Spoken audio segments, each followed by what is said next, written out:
अमिटीविल, एक घर एक भयावह रहस्य। न्यूयॉर्क का एक छोटा और शांत शहर अमिटीविल ऐसा स्थान नहीं था जहां डरावनी कहानियां जन्म लेती थी।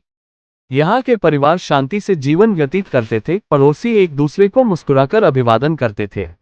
लेकिन 13 नवंबर 1974 की ठंडी रात ने इस शहर की मासूमियत को हमेशा के लिए मिटा दिया। रात 3:15 बजे 112 ओशन एवेन्यू स्थित डिफियो परिवार के घर की शांति अचानक गोलियों की गूंज से टूट गई। एक गोली, फिर दूसरी, फिर तीसरी, कुल 6 गोलियां चली और देखते ही देखते डिफियो परिवार के सभी सदस्य अपने बिस्तरों में मृत पड़े थे। घर के अंदर 23 वर्षीय रोनाल्ड डिफियो जूनियर कांपते हाथों में .35 कैलिबर राइफल पकड़े खड़ा था। उसकी सांसें तेज थीं, उसका दिमाग धुंधला था। उसके माता पिता रोनाल्ड सीनियर और लुइस अपने बिस्तर पर निर्जीव पड़े थे। उसके भाई बहन डॉन, एलिसन, मार्क और जॉन अपनी अपनी कमरों में मृत मिले। उनके चेहरों पर दहशत जमी हुई थी, लेकिन जो सबसे डरावना था वह ये कि किसी ने भी गोलियों की आवाज नहीं सुनी। एक शांत शहर में इतनी गोलियां चलने के बावजूद कोई पड़ोसी जागा तक नहीं। पुलिस भी इस रहस्य से स्तब्ध थी, आखिर ऐसा कैसे हो सकता है। और भी भयानक बात यह थी कि सभी पीड़ित अपने अपने बिस्तरों पर औंधे मुंह लेटे मिले, ऐसा मानो कोई अनदेखी शक्ति उन्हें हिलने तक नहीं दे रही थी। जब पुलिस ने रोनाल्ड डिफियो जूनियर को गिरफ्तार किया तो उसने दावा किया कि उसे कुछ अनदेखी आवाजें सुनाई देती थीं, जो उसे अपने परिवार की हत्या करने के लिए उकसाती थी। उसने कहा कि यह घर जिंदा था। उसने कहा कि जब उसने ट्रिगर दबाया तब वह अकेला नहीं था। भयावह घर की नई शुरुआत। हत्या के 1 साल बाद तक ये घर पूरी तरह खाली पड़ा रहा। कोई भी वहां कदम रखने की हिम्मत नहीं करता था। शहर के लोग इस घर के बारे में फुसफुसाते थे, क्या ये घर श्रापित था? क्या किसी दुष्ट आत्मा ने रोनाल्ड डिफियो जूनियर को अपने वश में कर लिया था? लेकिन फिर दिसंबर 1975 में एक नई लुट्स परिवार यहाँ रहने के लिए आया, अनजान कि उनके साथ क्या होने वाला था। जॉर्ज और कैथी लुट्स एक साधारण दंपति थे जो अपने 3 बच्चों डैनियल, क्रिस्टोफर और मिस्सी के साथ एक खुशहाल जीवन बिताने का सपना देख रहे थे। जब उन्हें अमिटीविल का ये विशाल घर बेहद सस्ते दाम पर मिला तो उन्हें लगा कि यह एक सुनहरा मौका है। 3 मंजिला घर, एक बेसमेंट, एक बोट हाउस और शानदार नजारा, इससे बेहतर क्या हो सकता था। लेकिन जब रियल एस्टेट एजेंट ने घर का भयानक इतिहास बताया तो कैथी का चेहरा एक पल के लिए उतर गया, पर जॉर्ज ने कंधे उचकाकर इसे नजरअंदाज कर दिया। वह भूत प्रेत जैसी बातों में विश्वास नहीं करता था। 18 दिसंबर 1975 को वे अपने नए घर में आ गए। पहली रात से ही कुछ अजीब था। घर के अंदर हमेशा कड़ाके की ठंड रहती थी, हीटर चलाने के बावजूद। घर में एक अजीब सड़ांध भरी बदबू थी जो बार बार सफाई करने के बावजूद बनी रहती थी। दरवाजे अपने आप चरमराकर खुलते और चीजें बिना किसी कारण अपनी जगह बदल जाती। लुट्स परिवार के एक मित्र फादर मैनकुसो घर को आशीर्वाद देने के लिए आए।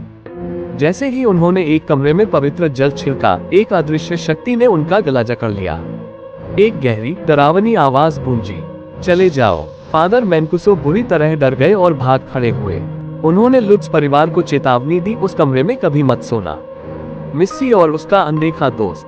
कुछ ही दिनों बाद छोटी मिस्सी एक काल्पनिक दोस्त से बात करने लगी। उसने कहा कि उसका दोस्त जोरी नाम का एक विशालकाय सुअर था जिसकी लाल चमकती आंखें थी। एक रात जॉर्ज ने मिस्सी के कमरे की खिड़की की ओर देखा और उसे 2 चमकती हुई लाल आंखें घूरती मिली। वह ऊपर दौड़कर गया, लेकिन कमरे में कोई नहीं था। भयावह घटनाएं तेज होने लगी। हर रात ठीक 3:15 बजे जॉर्ज को कोई अनदेखी शक्ति जगा देती थी। ये वही समय था जब डिफियो हत्याएं हुई थी। बेसमेंट के दरवाजे अपने आप जोर से खुल जाते थे, जैसे कोई बाहर निकलने की कोशिश कर रहा हो।